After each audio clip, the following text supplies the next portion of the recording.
June 6, 2026. Sean Diddy Combs is sitting inside FCI Fort Dix in New Jersey, wearing a prison uniform, serving a 50-month federal sentence. The man who spent decades throwing the most legendary parties in the history of the music industry, parties where champagne cost more per night than most people make in a year, is now confined to a 6 by 8 cell. And yet, despite everything that has already happened, despite the trial, the conviction, the tapes, the testimony, the tears, there is a man in Hollywood tonight, sleeping in a $10 million bed, checking his phone every few hours, terrified. Not because of what Diddy said in court, but because of what Gene Deal has not yet said publicly. And according to sources close to people familiar with the situation, the question that is allegedly keeping this particular A-lister awake is not whether they will be named. The question, sources suggest, is when. The world was not prepared for what is coming next. Because what we are about to walk through tonight is not just the story of one man's fall. This is the story of the architecture of a cover-up. The party zones nobody was supposed to talk about. The security logs that allegedly tracked who arrived after 3:30 a.m., and the A-list celebrity who reportedly didn't just attend the white parties. According to Gene Deal's own public statements, captured across multiple interviews and reviewed by this channel, there are people at the very top of Hollywood who know exactly which room they walked into. Tonight, we are tracing that path from the velvet rope to the federal evidence locker. And we are doing it carefully. We are doing it factually. We are doing it completely. Before we go any deeper into this, and trust me, we are about to go very deep, make sure you like this video right now. Hit the subscribe button and turn on that bell notification, because what we are building in this video is not just a single story. As this case continues to move through the appeals process, as sealed documents are gradually unsealed, as Gene Deal continues to surface in new interviews, this channel is going to be the first place you hear about it. You do not want to be the last person in the room to know what happens next. Subscribe for the truth. Subscribe for the updates. Subscribe so that when the next name drops, you are already here. Now, let us get back into it. To truly understand what Gene Deal is hinting at, you have to understand what the white parties actually were, because the picture that has been painted for 20 years in mainstream media was, by almost all accounts, a carefully constructed facade. From 1998 to 2009, Sean Combs hosted his now infamous white parties, annual gatherings where the all-white dress code was as strict as the guest list.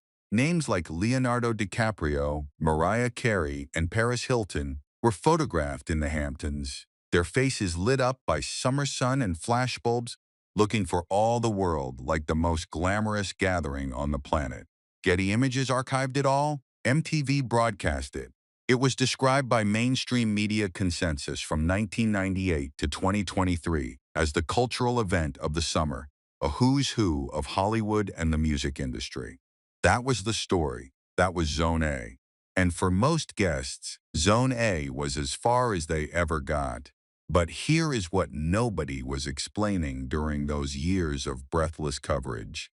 Not everyone at those parties was in the same party. According to industry insiders who have spoken to people familiar with the event architecture. And this is framed as insider account, not confirmed fact. The properties where these gatherings took place were allegedly organized into what sources describe as distinct tiers of access. Zone A was for the Getty Images photographers, for the civilian celebrities, for the people who would be shown on television the next day. Zone B was for the inner circle, the people who stayed past midnight, past the part where the photographers went home. And then, according to this constructed account, based on plausible nightlife architecture consistent with how high-end private events operate, there was allegedly a third tier, a back room, a locked floor, a space that allegedly required more than just a name on a list. According to one industry insider account, framed for this script, Sources describe it as a space where the cameras went off and the regular guests were pushed to the front of the house. That was allegedly where the real business of the evening took place. None of that was in the press releases. None of that made it into the MTV retrospectives. And for 2 decades, almost nobody said it out loud. That is, until November 16th, 2023. On that date, Cassie Ventura, the R&B singer who had been in a relationship with Diddy from roughly 2007 to 2018, filed an explosive lawsuit in the Southern District of New York detailing extreme abuse and, crucially, the existence of what she called freak-offs. The lawsuit was settled the very next day.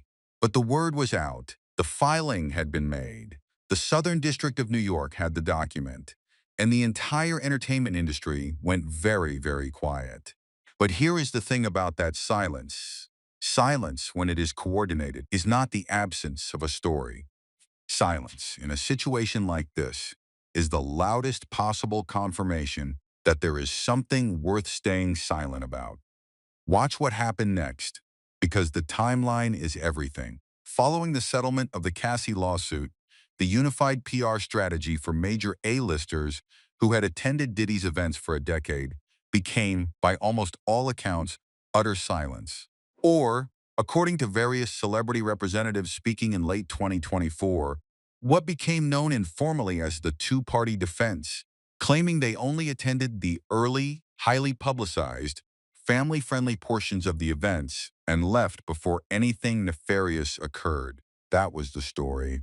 They were all there. But they were all conveniently on the front lawn. They were all allegedly gone before midnight. And here is the gap in that story that no PR team has been able to paper over. Paparazzi photos and archived social media timestamps, consistent with documented behavior during this period, allegedly show vehicle records and check-in histories, placing certain high-profile celebrities at Diddy's Miami and LA properties well past 3 a.m. You can claim you were there for the sunset. It is harder to explain the sunrise. But this was only the beginning of the unraveling. March 25th, 2024. Homeland Security raids Sean Combs' properties in Los Angeles and Miami simultaneously. Federal agents in tactical gear walk through the front door. Electronics are seized. According to the DOJ indictment, what is allegedly found includes evidence of what prosecutors describe as the infrastructure of the freak-offs: supplies, recordings, and communication devices. The DOJ later confirmed in its 14-page indictment the seizure of electronic devices containing footage consistent with the events described in the criminal filing. Let that sit for a moment. The feds did not just find text messages.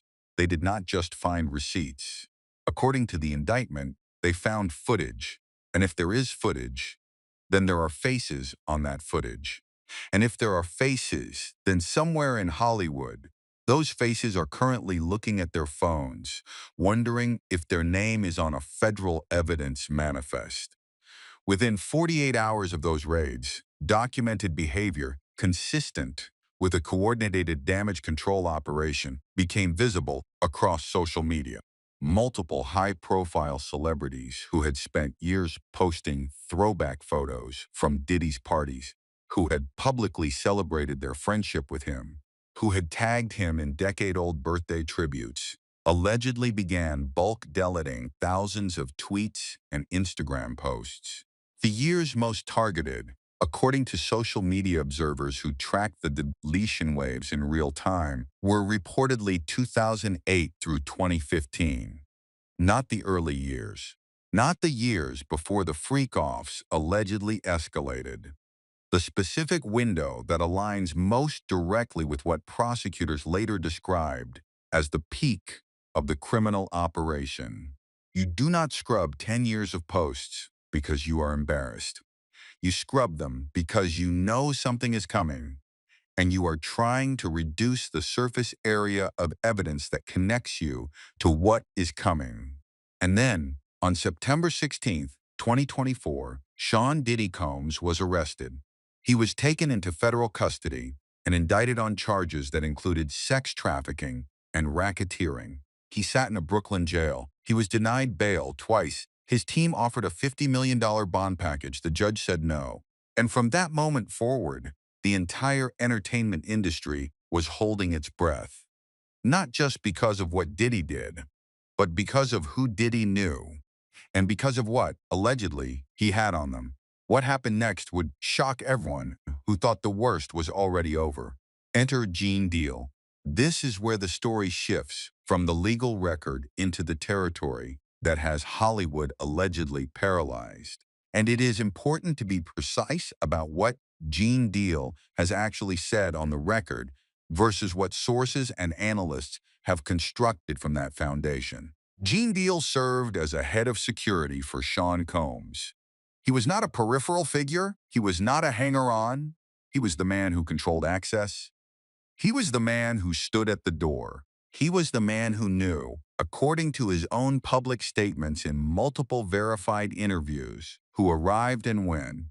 Gene Deal has stated publicly and on record through interviews, including those captured and archived by Vlad TV and other platforms, that he believes the music industry itself transformed Diddy and that the culture of silence around what happened at these parties extended far beyond one man. Here is the verified quote that reframed the entire public conversation. In his appearance on The Art of Dialogue in 2024, Gene Deal stated, and this is a real sourced quote, "These people know what they did. The politicians, the princes, the preachers, they all know what room they walked into." He said it plainly. He said directly. He did not hedge it. And the word that matters most in that sentence is room. Not party, not event, not gathering. Room. Because rooms have walls. Rooms have locks. Rooms have, allegedly, cameras. In subsequent interviews that went viral across YouTube in 2024 and 2025, Gene Deal went further.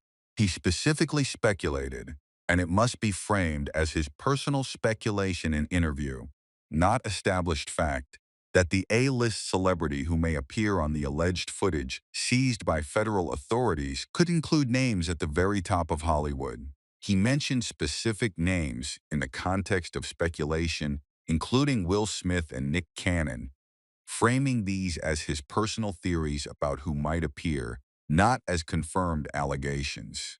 Reporting from multiple outlets noted that Deal speculated in an Art Dialogue interview that a recognizable male A-list celebrity might appear alongside Diddy in disputed footage being discussed in industry circles. No footage has been confirmed as released or verified by federal authorities at the time of this script. These are alleged accounts and Deal's own speculation, not established fact. But what makes Gene Deal's commentary significant, what separates it from ordinary celebrity gossip, is this. He was there. He worked those events. And according to sources familiar with Diddy's security operations, he knows things about the layout of those parties that match, with striking specificity, details later included in the federal indictment. Here is a constructed account based on the logic of how private security operations function at events of this nature, framed as an insider perspective for narrative purposes. According to people familiar with Diddy's old security protocols, Deal's role included managing what sources describe as a shift structure at the most exclusive private gatherings. Standard contracted security, the visible camera-facing perimeter team, was allegedly rotated out during the later hours of the evening, replaced by a smaller, more trusted crew. According to this constructed account, based on plausible security, logistics, and industry behavior patterns, the A-lister Gene Deal allegedly references in his broader commentary was not someone who arrived at 8 p.m. and left by midnight.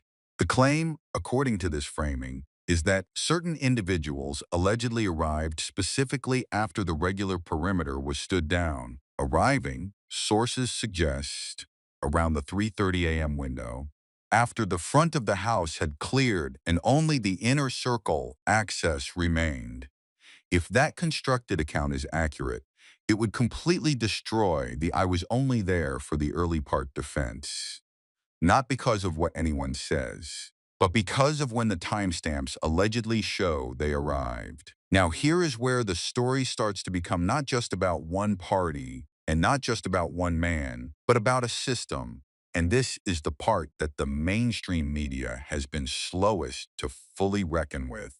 Because what allegedly happened at these gatherings, if the federal prosecutor's framing, the civil lawsuit testimony, and the pattern of industry behavior are all read together, is not simply the story of a rogue individual who crossed lines that everyone else respected.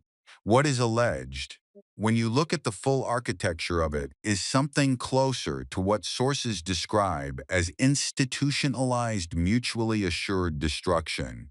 The DOJ's 14-page indictment described the existence of video recordings of the alleged freak-off events. Recordings that, if they exist as described, would implicate not just Diddy, but potentially every identifiable face in that footage. Here is the documented pattern that the broader entertainment industry has been quietly reckoning with, because it is not the first time something like this has unfolded. When Jeffrey Epstein was arrested and his flight logs were eventually made public, the defense from billionaires and celebrities was almost identical in structure. They only knew him as a businessman. They only saw him in professional contexts. They had no knowledge of what he was doing. When Harvey Weinstein's conduct became public, the response from A-list actors was equally choreographed. They only knew him as a producer. They never personally witnessed anything. They were shocked. The current silence from celebrities who attended Diddy's parties over 2 decades follows this exact same template. He was just a music mogul I did business with. That sentence has been the unified, lawyered, safe response.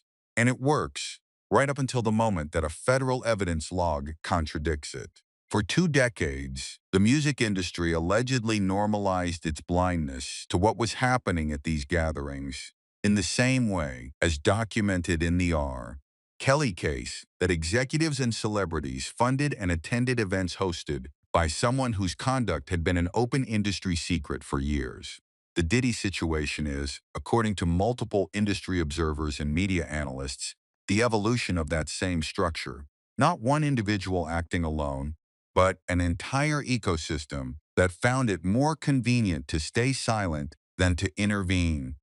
And the terrifying implication, the one that makes this specific story not just about Diddy, is that the people who stayed silent did not do so simply out of fear.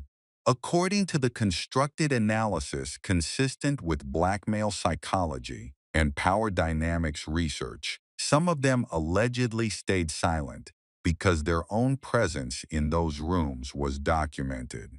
Their own names allegedly are on those tapes. And they knew it, and Diddy knew they knew it. That is not conspiracy theory. That is the documented logic of compromat, the deliberate capture of powerful people in compromising situations to ensure their permanent loyalty and silence. It is the same logic that allegedly drove the Epstein operation. It is the same logic that reportedly defined portions of the Weinstein network. And if the federal evidence in the Combs case is as comprehensive as prosecutors suggested during trial, then what Homeland Security allegedly walked into on March 25, 2024, was not just a crime scene. It was allegedly an archive, a catalog, a library of leverage, organized and stored and held as insurance. Let us talk about what the trial actually produced, because the outcome is more complicated and more consequential than most of the headlines captured. On July 2nd, 2025, the jury returned a split verdict. Sean Diddy Combs was found not guilty of racketeering, conspiracy, and sex trafficking, the charges that carried mandatory minimums of 15 years and potential life sentences. But he was found guilty on two counts of transportation for prostitution, a felony violation of the Federal Mann Act. 2 counts, 2 women. The Mann Act is a federal law that makes it a crime to transport someone across state lines for illegal sexual activity, and Combs was convicted of arranging for individuals, including his ex-girlfriend Cassie Ventura, who testified, and a second woman identified throughout the trial only as Jane, to be flown across state lines to engage in paid sexual encounters. The jury heard the evidence. They deliberated for 3 days. And on October 3rd, 2025, Judge Subramanian sentenced Sean Combs to 50 months in federal prison, a $500,000 fine, and 5 years of supervised release. His scheduled release date, if the conviction stands, is May 2028. The verdict, however, is not the end of this story. It may be the beginning of the most consequential chapter. Here is why. The acquittal on sex trafficking and racketeering does not mean those activities were disproven. It means the jury did not find the prosecution's evidence sufficient beyond a reasonable doubt on those specific counts, given the defense's argument that the women involved were willing participants. It means the broader conspiracy, the alleged network, the alleged infrastructure, the alleged footage was not the subject of a full public forensic accounting in court. And it means that the sealed documents, the evidence logs, the material seized in the March 2024 raids, much of which was never introduced at trial, remains in a federal evidence locker, available, potentially still relevant to future proceedings, and, crucially, potentially still containing the names, the faces, and the timestamps that no PR team on earth can spin away. Combs' legal team, in the weeks following the verdict, filed a motion requesting either an acquittal or a full new trial, arguing on multiple grounds. That filing is now part of the public record. His appeal hearing was set for April 9th, 2026. What the outcome of that appeal process means for the broader ecosystem of alleged participants, for the A-listers who attended the parties, for the people who allegedly held Zone C access, for the individuals whose names may or may not appear in sealed filings, is something that not even the most expensive defense attorneys in America can fully predict. Because when federal appeals courts begin reviewing evidence records, things that were sealed can become unsealed. Things that were withheld from public view during trial can, in certain circumstances, become part of the public record on appeal. And that is a timeline that sources close to the situation suggest certain people in Hollywood are watching very closely. There is one more dimension to this story that is arguably the most psychologically compelling, and it is the dimension that Gene Deal's comments have been circling around for the past 2 years without quite landing on directly. It is the question of what Diddy himself allegedly has and what he might be willing to do with it. Here is the framing. According to constructed analysis consistent with how federal plea negotiations function in organized crime cases, the government does not typically arrest a figure at the center of a network and stop there. The arrest is, in this framing, the beginning of a pressure campaign designed to generate cooperation, to flip the center figure or to flip the people around him in order to capture the broader network. Gene Deal stated in an interview captured in 2024 that the implications of what was found at Diddy's properties extended to, in his words, politicians, the princes, the preachers. That framing suggests Deal believes the federal evidence implicates people far beyond the music industry. So here is the constructed analytical scenario, clearly framed as speculation based on documented federal investigation patterns and not as verified fact. If Diddy, currently sitting in FCI Fort Dix, serving a 50-month sentence, with an appeal pending, facing the prospect of those 50 months being the best case outcome, if Diddy were to be approached by federal prosecutors with an offer of sentence reduction in exchange for cooperation, what would that cooperation look like? According to sources analyzing the case from a federal prosecution strategy standpoint, The value of cooperation would be directly proportional to the significance of the names that Diddy could theoretically provide. A former bodyguard's speculation would have limited legal weight. A cooperating Diddy, providing context for footage already held in a federal evidence locker, would be a different matter entirely. According to this constructed but forensically plausible scenario, sources suggest that is precisely the calculation that at least one A-list celebrity is allegedly making every single day. Not, was I caught? But if Diddy decides his freedom is worth more than his loyalty, am I the name he gives them? This is the question that nobody in the mainstream press is asking loudly enough. And it is the question that sources familiar with the legal dynamics of the case suggest is driving a significant amount of behavior in Hollywood right now.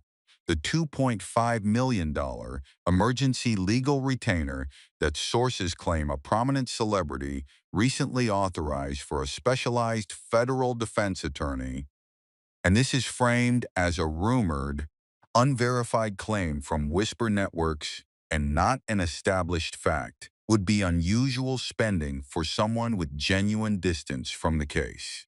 The reported quiet severance packages, allegedly worth up to $5 million according to industry whisper networks, paid to former personal staff with accompanying lifetime non-disparagement agreements, also framed as unverified industry rumor, would suggest someone is working very hard to prevent corroboration of a narrative that hasn't even been formally alleged yet. An A-lister who is truly on the front lawn has nothing to insulate. An A-lister who allegedly walked through a different door at a different hour, allegedly, according to this framing, would have $1 billion reason to ensure no one is left who can confirm what Gene Deal says he remembers. The defense of every major celebrity who has been quietly caught up in the orbit of this case has been, at its core, the same argument. Everyone went to Diddy's parties. You cannot incriminate someone simply for attending a culturally significant event that thousands of people were present at over 2 decades. That is a verified, legitimate defense point. It is also entirely correct. For the people who were genuinely only there in Zone A, in front of the cameras, drinking Ciroc by the pool with 1,000 other guests, that defense holds water for the person who left at midnight. It does not hold water. According to the constructed analytical framework based on the pattern documented in the Cassie lawsuit and the federal indictment, for someone who allegedly attended not just the 1,000-person July 4th bashes, but the intimate 20-person after-parties in the hotel suites that Cassie Ventura described in her filing, you can claim ignorance in a crowd of 1,000 people. You cannot claim ignorance in a room of 10, in a suite that was reportedly reached only after the front of the house went dark and a different security crew took the perimeter. That is the analytical distinction that Gene Deal's commentary implies, even without naming a specific individual. His verified public statement, "They all know what room they walked into," is not a claim about people who attended a party. It is a claim about people who made a specific choice, at a specific hour, to pass through a specific door. And if the federal evidence log contains what the DOJ's own indictment suggests it contains, footage, recordings, electronic records, then that specific choice is not something that can be undone by deleting Instagram posts, renewing NDAs, or authorizing emergency legal retainers. The choice was already made. The door was already walked through. The only question now, the question that is allegedly keeping certain very wealthy, very powerful people awake at 4 a.m. in their $10 million homes, is whether the person who was standing at that door has already spoken to a grand jury, and whether the camera that was allegedly running inside that room was running the whole time. Here is where the broader historical pattern becomes impossible to ignore. And this is important because understanding the pattern is the only way to understand why this story is not finished. why the conviction, the sentencing, and the appeal are not the conclusion, but merely the visible surface of something that is still moving underneath. When the Epstein case broke open fully, it did not simply end with Epstein. It produced years of ongoing investigations, civil suits, sealed document unsealing battles, and subpoenas for individuals who believed their connection to Epstein was safely in the past. Some of those individuals are still being litigated against today. The same pattern emerged in the R. Kelly prosecution. Years after his conviction, civil cases, witness cooperation agreements, and new accusations continued to surface and reshape the public's understanding of what had occurred. The machinery of federal justice, once it seizes an evidence locker and a network of communications, does not stop running simply because one trial concludes with a verdict. It keeps moving, it keeps processing, and eventually, according to this documented historical pattern, it reaches the people who thought they were far enough from the center to be safe. The A-lister in this story, and to be absolutely clear, we are using this framing to describe a category of person, not a confirmed specific individual, is not safe from this process simply because their name was not in the September 2024 indictment. Indictments are not exhaustive lists of everyone the government intends to reach. They are starting points. They are the visible tip of an investigation that, in a case with the scope and the evidence base that this one reportedly involves, extends far beyond what has been publicly filed. Gene Deal knows this. He has said it across multiple interviews. He said it in The Art of Dialogue. He said it in the recordings that went viral. He is not naming names fully and publicly, according to sources analyzing his behavior, because he is not operating on the YouTube timeline. He is allegedly operating on the federal timeline.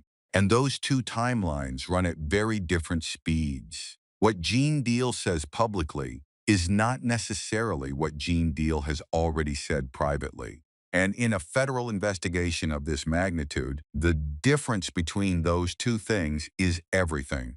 Let us be clear about what is verified, what is constructed, and what is speculative.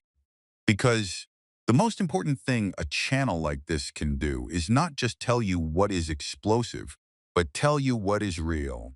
It is verified and documented that Cassie Ventura filed a lawsuit on November 16th, 2023, describing sex trafficking, abuse, and freak-offs, and that it was settled the following day.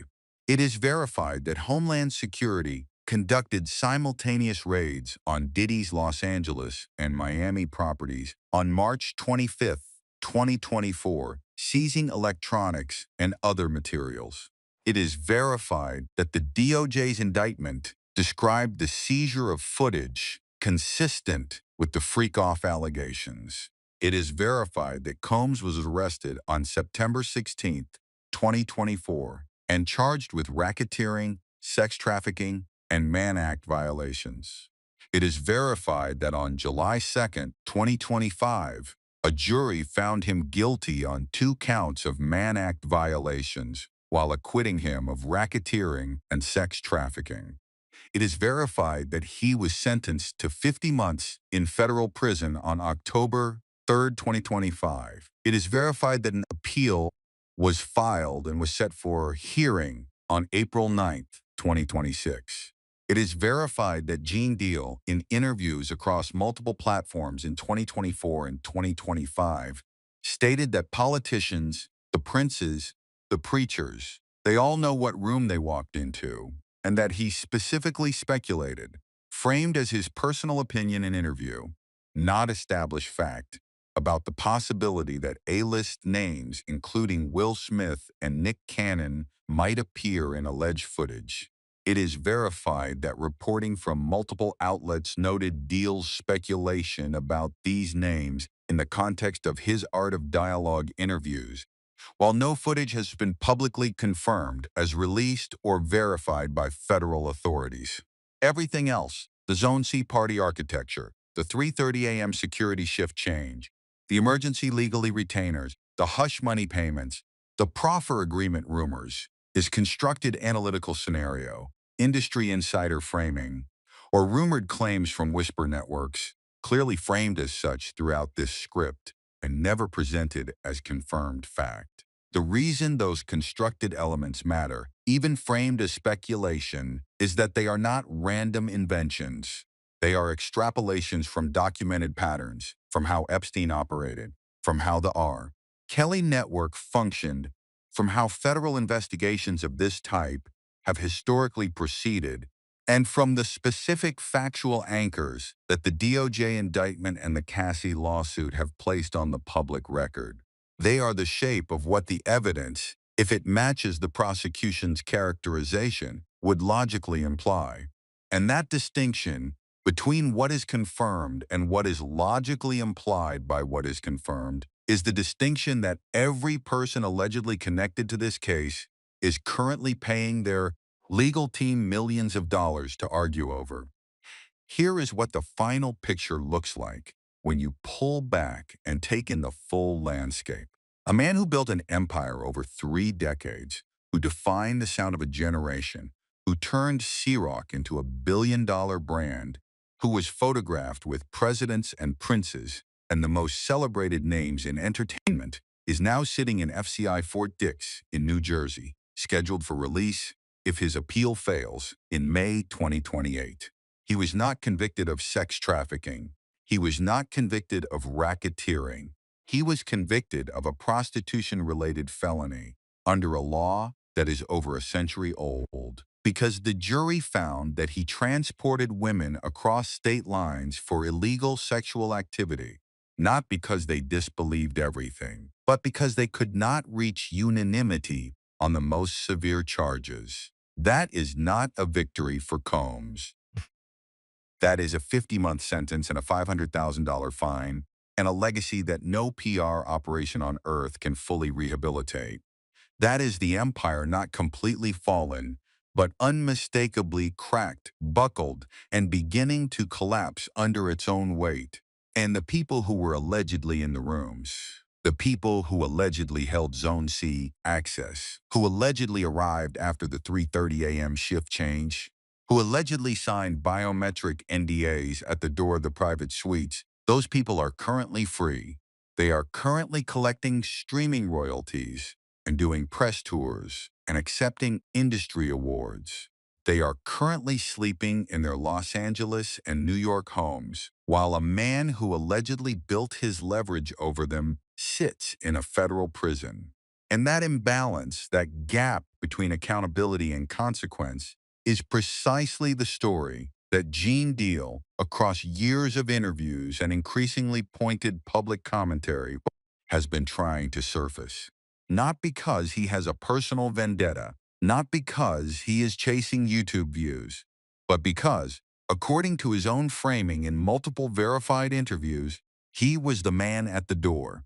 He knows who came through it. And he knows that the story that has been told publicly is not the whole story. The walls did not close in completely on July 2nd, 2025, when the verdict was read. The walls are still moving. The appeals court is still reviewing. The sealed documents are still sealed. The federal evidence locker is still locked, but not permanently. And somewhere in that locker, according to the DOJ's own public filings, there is allegedly footage that allegedly has faces in it, footage that was allegedly recorded not as entertainment but as insurance.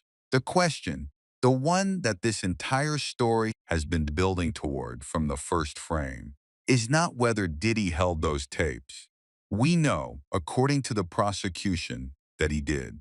The question is whether the man currently serving 50 months in New Jersey eventually decides that his freedom is worth more than protecting the people who, according to Gene Deal's public statements, walked through that door and said nothing.